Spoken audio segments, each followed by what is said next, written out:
இந்த ரம்யா பண்ண போற காரியத்தினால செண்பகத்துக்கு எல்லா உண்மையுமே தெரிய வருது. தெரிய வர்றது மட்டும் இல்லாம இதுக்கு மேல நீ இந்த வீட்டுல உனக்கு இடமும் கிடையாது, நீ எனக்கு மருமகளும் கிடையாது அப்படின்னு சொல்லிட்டு செண்பகம் இந்த வீட்டை விட்டு அடிச்சு துரத்துறாங்க. அப்படி இந்த ரம்யா என்னதான் பண்ணாங்க, எப்படி எல்லா உண்மையுமே செண்பகத்துக்கு தெரிய வந்தது அப்படின்னு சொல்லிட்டு தாங்க இந்த வீடியோல பார்க்க போறோம். வீடியோ ஃபுல்லா பாருங்க. இந்த ரம்யாவுக்கு மிகப்பெரிய ஒரு ஆப்பு ஒன்று காத்துட்டு இருக்கு. இப்போ என்ன நடந்துட்டு இருக்கு அப்படின்னு பார்த்தீங்கன்னா, அந்த வீட்டில் சாமிதுரை வீட்டிலேருந்து இவங்க வீட்டுக்கு வந்துடுறாங்க.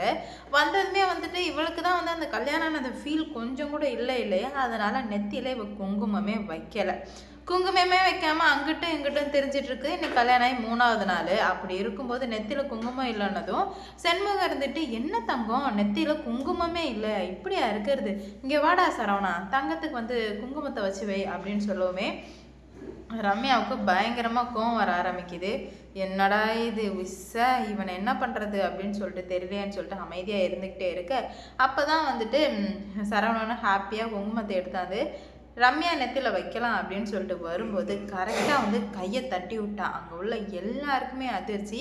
கையை தட்டி விட்டது மட்டும் இல்லாமல் ரம்யா சரவணனை பார்த்து, இங்கே பாருங்கள் சரவணன், உங்களுக்கு அவ்வளோதான் மரியாதை, இன்னொரு வாட்டி ஏன் பெர்மிஷன் இல்லாமல் என்னை தொட்டிங்கன்னா நடக்கிறதே வேறையாயிடும் அப்படின்ற மாதிரி சொல்லவுமே ஒட்டுமொத்த குடும்பமே கதி கலங்கிடுது. என்னடா இது, ஒரு குங்குமம் வைக்க வந்ததுக்கா இவ்வளோ போராட்டம் அப்படின்னு சொல்லிட்டு உடனே வந்து சரவணன் கேட்குறாரு, மேடம் இப்போ நான் என்ன பண்ண வந்தேன், குங்குமம் தானே மேடம் வைக்க வந்தேன், அதுக்கு எதுக்கு நீங்கள் இவ்வளோ ஆர்ப்பாட்டம் பண்ணுறீங்க அப்படின்ற மாதிரி கேட்க, எது வைக்க வந்தால் என்னை தொட்டு தானே நீங்கள் வைக்கணும், அது எனக்கு பிடிக்கல, எனக்கு அருவருப்பாக இருக்குன்னு சொல்லவுமே செண்பகத்துக்கு ஒன்றுமே புரியல.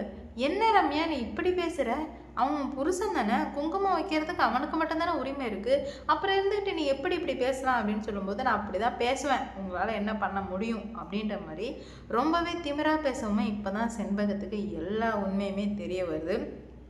ஏன்னா கோபத்தினால ஒருத்தவங்க என்ன வேணால் பண்ணுவாங்க, அதனால தான் வந்து பல பின்விளைவுகள் வந்து அவங்களுக்கு நடக்கும். இப்போ அது மாதிரி தான் ரம்யா அவளோட கோபத்தை கண்ட்ரோல் பண்ண முடியாமல் டக்குன்னு உணர்ச்சி வசப்பட்டு கோவப்பட்டதுனால இப்போது சரவணனுக்கும் செண்பகத்துக்கும் தெளிவாக புரிய வந்துடுச்சு. உடனே சரவணன், என்னம்மா இவங்க இப்படி பேசுகிறாங்க அப்படின்ற மாதிரி சொல்ல, அதான்டா எனக்கும் புரியல, ஒரு குங்குமத்துக்கு போய் இப்படிலாம் பேசிகிட்டு இருக்கா இவ அப்படின்னு சொல்ல, மரியாதையாக பேசுங்க, இவ அவன்லாம் ஏதாவது பேசுனீங்கன்னா வாயை ஒட்டச்சிரும் அப்படின்ற மாதிரி சொல்லவுமே சரவணன் கோவம் வந்துடுது. மேடம் நீங்கள் என்ன எவ்வளோ வேணால் திட்டுங்க, ஆனால் எங்கள் அம்மாவை நீங்கள் ஒரு வார்த்தை சொன்னீங்கனாலும் நடக்கிறதே வேற ஆகிடும் மேடம் அப்படின்ற மாதிரி சொல்ல, உடனே ஓ என்னை விட உங்கள் அம்மா முக்கியமாக போயிட்டாங்களா அப்படின்ற மாதிரி ரம்யா சரவணன் கேட்க, ஆமாம் எங்கள் அம்மா தான் முக்கியம், இதில் என்ன மேடம் சந்தேகம், உங்களுக்கு உங்கள் அம்மா முக்கியமாக நான் முக்கியமானு கேட்கும்போது எப்படினாலும் உங்கள் அம்மாவை தானே சொல்லுவீங்க, அந்த மாதிரி தானே எனக்கும் அப்படின்ற மாதிரி சொல்ல, சரவணன் அதெல்லாம் எனக்கு தெரியாது, உங்களுக்கு என்ன மட்டும்தான் பிடிக்கணும்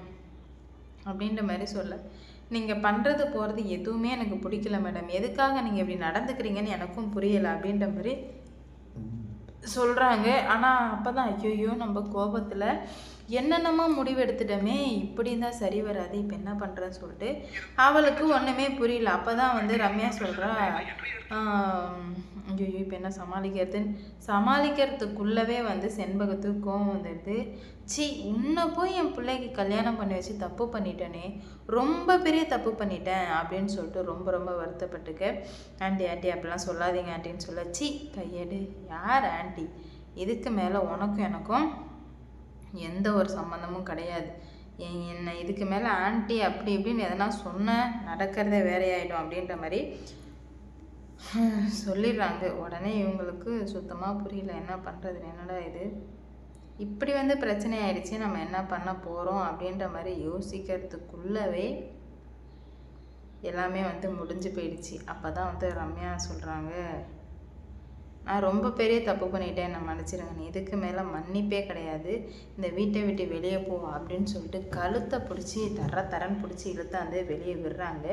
வெளியே விட்டதுமே நான் தப்பு பண்ணிட்டேன் ஆண்டி, என்னை மன்னிச்சிருன்னு சொல்ல, சி இப்போ இது மாதிரி தான் இவ்வளோ நாளாக நீ நடித்து எங்களை ஏமாற்றிருக்க, இதுக்கு மேலே நாங்கள் ஏமாற விரும்பலை, அதனால் உனக்கு இந்த வீட்டில் இடம் கிடையாது, வீட்டை விட்டே வெளியே போ அப்படின்ற மாதிரி சொல்லி அனுப்பி விட்டுடுறாங்க.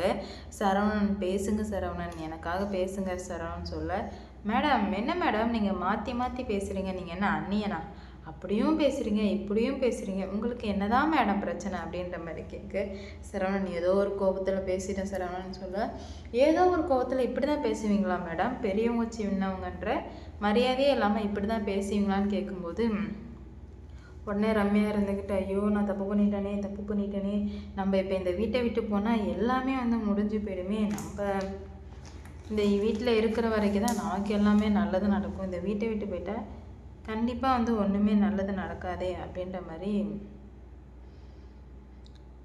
சொல்கிறாங்க. அப்போ தான் ரம்யா சொல்கிறா, இதுக்கு மேலே நான் எந்த தப்பும் பண்ண மாட்டேன், உங்கள் கூட மட்டும்தான் இருப்பேன், எப்போதுமே வந்து இது மாறாது அப்படின்ற மாதிரி சொல்ல, இதுக்கு மேலெல்லாம் உன்னை நம்புகிற அளவுக்கு நாங்கள் முட்டாள் இல்லை, உன்னை நம்பின வரைக்கும் போதும், பண்ண வரைக்கும் போதும் அப்படின்ற மாதிரி சொல்லுவோமே. உடனே ரம்யா என்ன பண்ணுறேன்னா, நான் பண்ணதுக்கு என்ன நீங்கள் மன்னிப்பீங்களா மாட்டீங்களான்னு சொல்லிட்டு எவ்வளோ வாட்டி கேட்குறா. இல்லை, இதுக்கு மேலே உன்னை மன்னிக்கிறதுக்கு எங்களுக்கு மனசும் இல்லை, உன்னை மன்னிக்கிற அளவுக்கு நாங்கள் பெரிய ஆளும் இல்லை, இதுக்கு மேலே அவங்கவுங்க வேலையை பார்த்துட்டு போக வேண்டியதான் அப்படின்ற மாதிரி முடிவுக்கு வர்றாங்க. என்ன நடக்க போகுது ஏது நடக்க போகுது அப்படின்னு சொல்லிட்டு பார்க்கலாம். இந்த ரம்யா பண்ண தப்புக்கு ரம்யாவுக்கு இந்த தண்டனை தேவைதானா அப்படின்னு சொல்லிட்டு மறக்காமல் வந்து கமெண்டில் சொல்லிட்டு போங்க. ஏன்னா ரம்யா ஒரு வாட்டியும் தப்பு எவ்வளோ தப்பு பண்ணாலும் தப்பிச்சுக்கிட்டே தான் இருந்தாலும் தவிர அதில் இது பண்ணி வரல. அப்படி இருக்கும்போது தான் ரம்யா வந்து சொல்கிறா, என்ன வெளியே அனுப்பி நீங்கள் ரொம்ப பெரிய தப்பு பண்ணிட்டீங்க, எதுக்கு நீங்கள் தண்டனை அனுபவிக்க தான் போகிறீங்க அப்படின்ற மாதிரி சொல்லுவோமே. என்ன பண்ணுறது ஏது பண்ணுறது தெரியாமல் வந்து திணறி போய் நின்றுட்டுருக்காங்க. என்ன நடக்க போகுது ஏது நடக்க போகுதுன்னு சொல்லிட்டு பார்க்கலாம். ஒரு வாட்டியும் பிரச்சனைகள்லாம் வரும்போது கொஞ்சம் கொஞ்சமாக வந்து வித்தியாசமாக தான் இருக்கும். ஆனால் இந்த வாட்டி மொத்தமும் வந்து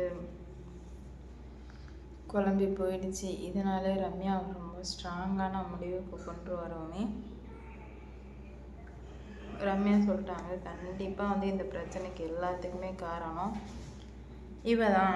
இவளை நான் சும்மா விட போகிறது கிடையாது அப்படின்ற மாதிரி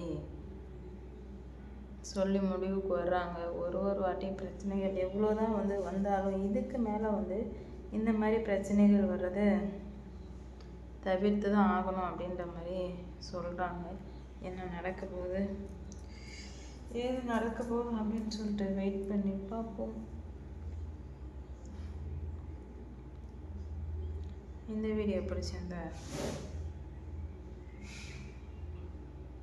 லைக் பண்ணுங்கள், ஷேர் பண்ணுங்கள், சப்ஸ்கிரைப் பண்ணிக்கோங்க.